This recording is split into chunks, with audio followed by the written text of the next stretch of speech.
पहला सवाल मेरा आपसे यही होगा कि अगर हम लिवर की जैसे ही बात करते हैं, तो बहुत सारे लोग ऐसे होते हैं कि उन्हें अपनी बॉडी में साइंस दिखते तो हैं, लेकिन वो समझ नहीं पाते। ऐसे कौन से ऐसे बॉडी के साइंस हैं जो हमारे बताते हैं कि हमारा लिवर अब धीरे-धीरे खराब हो रहा है, जिसे हमें इग्नोर नहीं करना चाहिए? देखो, लीवर खराब होना मतलब किस तरह से खराब हो रहा है वो डिफाइन करना बहुत ज़रूरी होता है। एक होता है फैटी लीवर जो जनरल पॉपुलेशन में पाया जाता है, लेकिन उसके ग्रेड्स होते हैं, सिविरिटीज़ होती है, लाइक ग्रेड 1, ग्रेड 2, ग्रेड 3। और अगर लीवर बहुत ही ज़्यादा डैमेज हो जाता है तो उसे हम सिरोसिस या लीवर फेल्यूर कहते हैं। तो अगर फैटी लीवर की अगर हम बात करें तो वो बहुत कॉमनली देखा जाता है। और अगर उसके अगर सिम्पटम्स या साइंस की हम बात करें तो अ, थकावट रहना जिसे हम फटीग कहते हैं, हल्का सा राइट साइड पे जहाँ पे हमारा लीवर पेट के अंदर लोकेटेड है वहाँ पे हल्का सा डिस्कम्फर्ट होना, ये आम तौर पे देखा जाता है। लेकिन जब लीवर सिरोसिस कहते हैं, जो लीवर एक्चुअली में डैमेज होता है, उसके क्या साइंस है? जॉन्डिस यानी कि पीलिया होना, पेट में पानी आना, पैरों में सूजन आना, कई बार मेंटल कन्फ्यूजन आना, ये सारी अगर सिम्पटम्स या आप में अगर देखे जाते हैं पेशेंट्स में, तो हम वो आइडेंटिफाई करने के लिए काम आ सकते हैं। ठीक है, ओके। तो सर जैसे हमने बात भी की कि हुँ। लिवर हमारे शरीर का एक बहुत ही इम्पोर्टेंट ऑर्गन है, तो आप डॉक्टर प्लीज़ बताइए कि लिवर हमारे शरीर में क्या-क्या फंक्शन करता है? ओह! लीवर लीवर हमारे शरीर की फैक्ट्री है।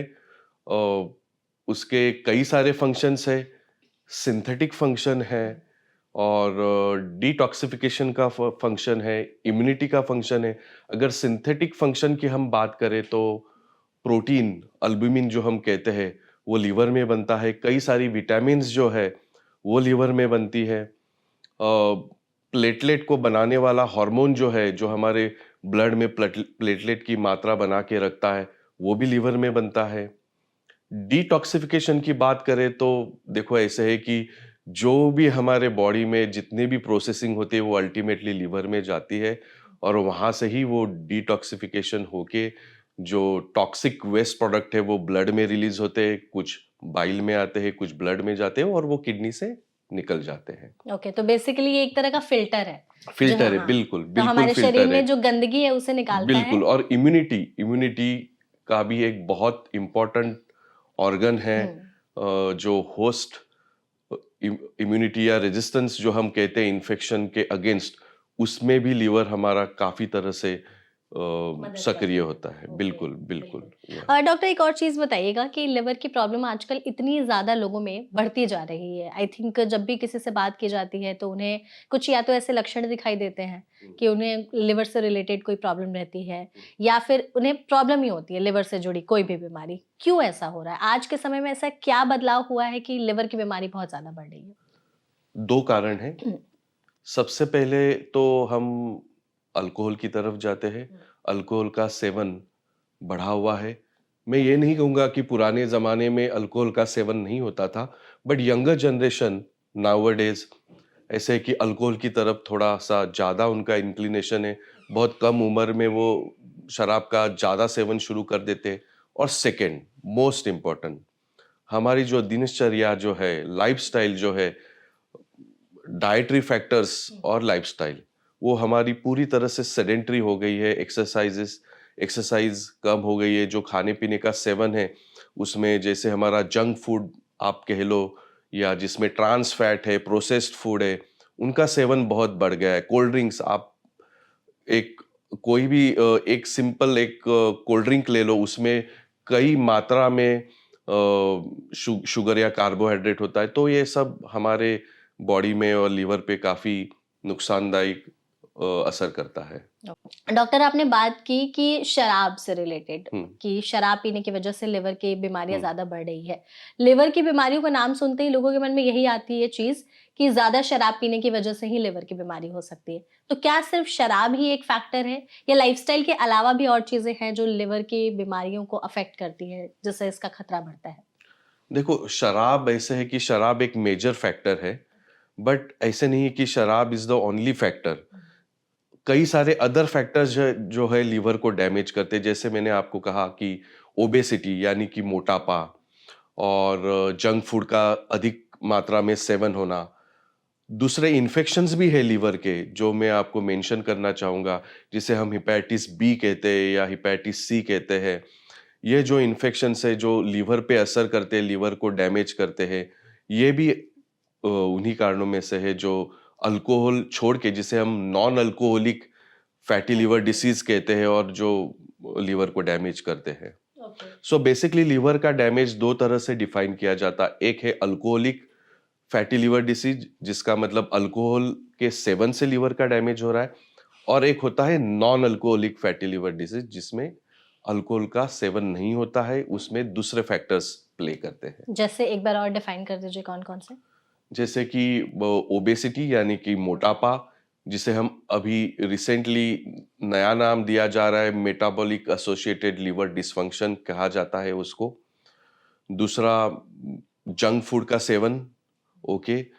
थर्ड हेपेटाइटिस बी और हेपेटाइटिस सी का इन्फेक्शन होना, जिससे लीवर का डैमेज होता है और लीवर फेल्यूर या लीवर सिरोसिस हम जो कहते हैं वो आता है। तो ये मेन रीजंस हैं हाँ, जो non alcoholic non fatty liver alcoholic, disease के। Yes yes. एक और चीज़ है डॉक्टर कि बहुत सारे लड़कों में ऐसी प्रॉब्लम देखी जाती है कि आजकल उनका चेस्ट काफी ज्यादा बढ़ गया है, जैसे आई थिंक हम मेन बूब्स मूव्स कहते हाँ हैं। हाँ हाँ, क्या इसका लिवर से कोई इंटर रिलेशन है?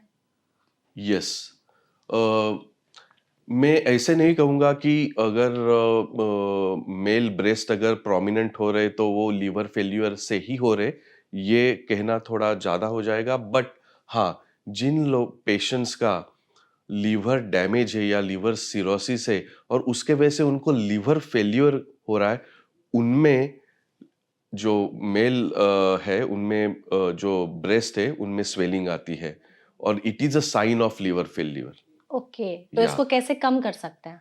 क्या या रिवर्सिबल है या नहीं है? नहीं, बाय द टाइम हम्म, जब मेल ब्रेस्ट में स्वेलिंग आ जाती है लीवर फेल्योर के कारण, तब तक जो लीवर का डैमेज होता है वो परमानेंट हो चुका होता हो है। चुका होता है। तो यस। मतलब अगर किसी के ब्रेस्ट का साइज, आदमियों के ब्रेस्ट का साइज बढ़ रहा है, उन्हें हम्म समझ में आ चुका है कि हाँ उनके लिवर में खराबी हो रही है, हम्म। उन्हें तुरंत क्या करना चाहिए? क्या छोड़ देना चाहिए और क्या शुरू कर देना चाहिए? देखो, ऐसे है कि सबसे इम्पोर्टेंट तो यही होगा कि अगर वो ऐसे नोटिस करते हैं तो उन्होंने उनके जो फिजिशियन है या लीवर के जो उनके डॉक्टर्स है उनसे उन्होंने कंसल्ट करना चाहिए। जैसे कि मैंने आपको बताया कि मेल ब्रेस्ट की स्वेलिंग जो है ये तभी आती है लीवर के कारण, जब लीवर सिरोसिस या लीवर फेल्योर हुआ होता है, तो that is a sign. So obviously treatment है, मेडिकल ट्रीटमेंट इसकी होती है, but by the time breast में स्वेलिंग आती है, लीवर का काफी डैमेज हो चुका होता है। और उसके साथ क्या-क्या और लक्षण दिखाई देते हैं? उसके साथ जैसे मैंने शुरू में ही कहा, पीलिया यानी कि जॉन्डिस। दूसरा पेट में पानी होना, मतलब पेट काफी फूला हुआ दिखता है और ये पेशेंट्स कहते हैं कि सर मेरा पेट काफी फूला हुआ है, और उनको सांस लेने में भी दिक्कत होती है। दूसरा पैरों में सूजन आना, और कई पेशेंट से हल्के से उनमें मेंटल कंफ्यूजन होता है, जिसे हम एन्केफेलोपैथी कहते हैं। मतलब वो ढंग से चीज़ों को कोऑर्डिनेट नहीं कर पाते हैं, उनके माइंड में कंफ्यूजन चल रहा होता है। तो तो ओके, ये सारे तो ये मतलब एक रीजन हो सकता हो है सकता है। इसकी वजह से।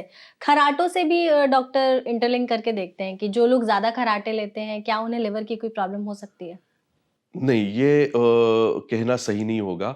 खर्राटे यानी कि स्नोरिंग, जिसे हम ऑब्स्ट्रक्टिव स्लीप एपनिया भी कहते हैं हमारे मेडिकल साइंस में, उसके कई सारे रीज़न होते हैं, और सबसे कॉमन रीज़न तो यही है कि मोटापा, जिसे हम ओबेसिटी कहते हैं। और जो हाई बीएमआई वाले जो पेशेंट्स होते हैं या जनरल पॉपुलेशन है, उनमें ओबेसिटी के कारण खर्राटे यानी कि स्नोरिंग आती है। और ऐसे भी कई सारे पेशेंट हैं जिनमें मोटापा नहीं होने के बावजूद उनमें खर्राटे होते हैं, बट लीवर के कारण खर्राटे आ रहे ये कहना सही नहीं होगा। बट चांसेस हैं इससे अ, हो सकता है? नहीं, नहीं है। चांसेस नहीं है। ठीक है। ओके। मतलब अगर मोटापे के कारण अगर लीवर डैमेज हो रहा है, जैसे हम कह रहे हम्म, फैटी लीवर डिसीज, अगर फैटी लीवर डिसीज अगर सही समय पे उसकी ट्रीटमेंट नहीं हुई और वो लीवर सिरोसिस में चला गया, तो पेशेंट तो ऑलरेडी ओबेज है, साथ में उन्हें फैटी लिवर डिसीज भी हो गया और साथ में उसके उसी के वजह से उनको लिवर सिरोसिस या लिवर फेल्यूर भी डेवलप हो गया। तो उसी पेशेंट में सेम कारण के वजह से खराटे भी हो सकते हैं। ठीक है। डॉक्टर, एक और चीज है, शराब की बात की आपने, हम्म, तो बहुत सारे लोग ऐसे होते हैं जो नहीं कंट्रोल कर पाते हैं। हम हम्म, प्रमोट तो नहीं कर रहे शराब, हम्म। लेकिन अगर दिन में कितनी लिमिटेड मात्रा में शराब पीना ठीक होता है, लड़कों के लिए भी और लड़कियों के लिए? देखो, ये बहुत ही कॉमनली आस्क क्वेश्चन है और ये इंटरव्यूज में भी पूछा जाता है और हमारे पेशेंट जनरली मेल पूछते हैं। पेशेंट्स, हाँ, वो हमेशा पूछते हैं। मतलब वो निकलते निकलते एक कंसल्टिंग रूम से बाहर निकलने के पहले वो ये सवाल जरूर पूछते हैं। कि कितना लिटिल लिटिल ले हाँ, सकते हैं? बट मैं उनको सबको यही सुझाव देता हूँ कि देखो, एज अ डॉक्टर मैं कभी ये नहीं कहूंगा कि भाई इतनी अमाउंट आपके लिए सेफ है। शराब कितनी भी मात्रा में आप लेने की कोशिश करो, वो हमेशा डैमेजिंग ही होती है। तो मैं कभी लिमिट सेट नहीं करना चाहूंगा कि हाँ जी, आपने जैसे रिसर्च में पाया गया है कि भाई 200 ग्राम अगर पर वीक का सेवन हो तो उसका डैमेज इतना नहीं देखा जाएगा, ये मेल्स में। और अगर फीमेल्स में आप देखने को जाओगे तो 140 ग्राम्स पर वीक। ओके, बट ऐसे नहीं होता है। शराब की जो शुरुआत है वो छोटे अमाउंट से शुरू होती है और वो कब धीरे धीरे आपके सेवन जो है अमाउंट बढ़ जाएगी वो आपको पता भी नहीं चलेगा। और एज अ डॉक्टर मैं कभी ये नहीं कहना चाहूंगा कि हाँ ये इतनी अमाउंट है, इतनी कम आप मात्रा में या 1 पेग ले लो या 2 पेग ले लो हफ्ते में तो आपको कुछ नहीं होगा, ऐसे नहीं होता है। बिल्कुल, ओके, मतलब आप इसे छोड़ दें वो शराब ज्यादा बेटर है। हानिकारक है और वो हमेशा से रहेगी।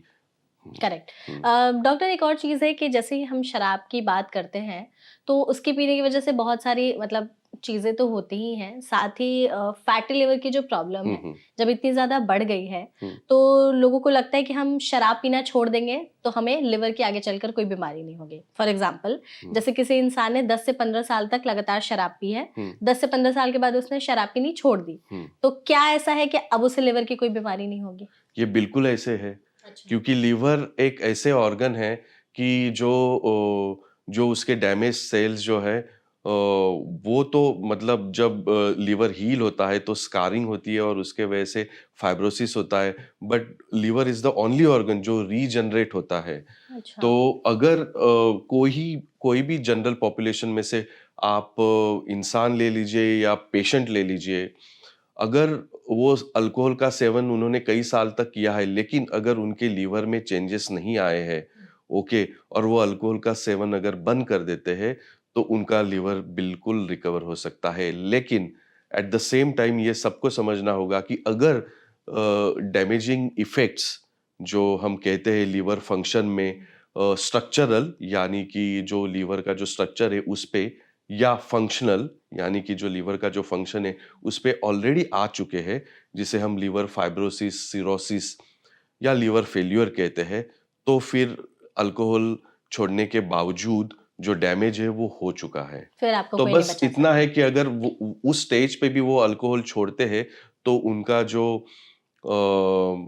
कॉम्प्लिकेशंस फ्यूचर में उनको डेवलप होने वाले हैं उनका ड्यूरेशन थोड़ा लंबा हो सकता है।